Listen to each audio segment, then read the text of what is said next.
ইফালে দক্ষিণ হালমৰাৰ ফকীৰগঞ্জত ব্ৰহ্মপুত্ৰৰ ভয়ংকৰ খহনীয়া বাৰিষাৰ আগমনৰ লগে লগেই অঞ্চলটোত বৃদ্ধি পাইছে খহনীয়াৰ প্ৰকোপ কেইদিনমান দিনৰ ভিতৰতে নদীৰ বুকুত বিলীন হৈছে কেইবাটাও পৰিয়ালৰ বাসগৃহ বহুকেইটা চৰকাৰী কাৰ্যালয়ৰ প্ৰতিও ভাবুকি মাতিছে প্ৰবল খহনীয়াই অঞ্চলটোৰ খহনীয়া প্ৰতিৰোধৰ বাবে চৰকাৰ তথা জলসম্পদ বিভাগে ব্যৱস্থা গ্ৰহণ নকৰাৰো গুৰুতৰ অভিযোগ উত্থাপন হৈছে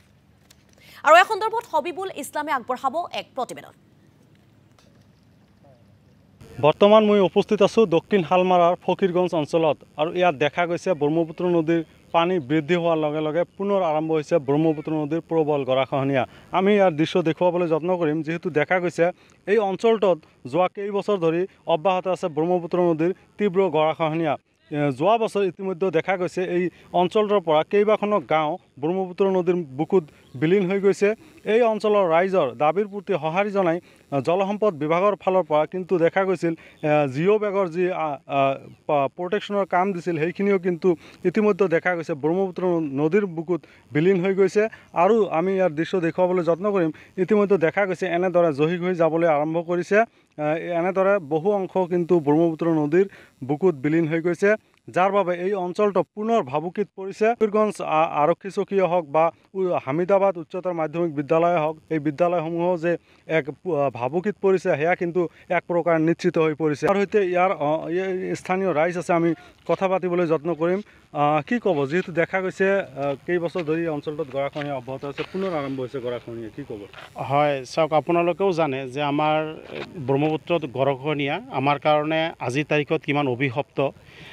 প্ৰতি বছৰে আজি বহু বছৰ ধৰি গৰাখহনীয়া যি ধৰণৰ তাণ্ডৱ সৃষ্টি হৈ আছে আজিৰ তাৰিখতো ব্ৰহ্মপুত্ৰ গৰাখহনীয়াই এই আমাৰ অঞ্চলত তাণ্ডৱ সৃষ্টি কৰি আছে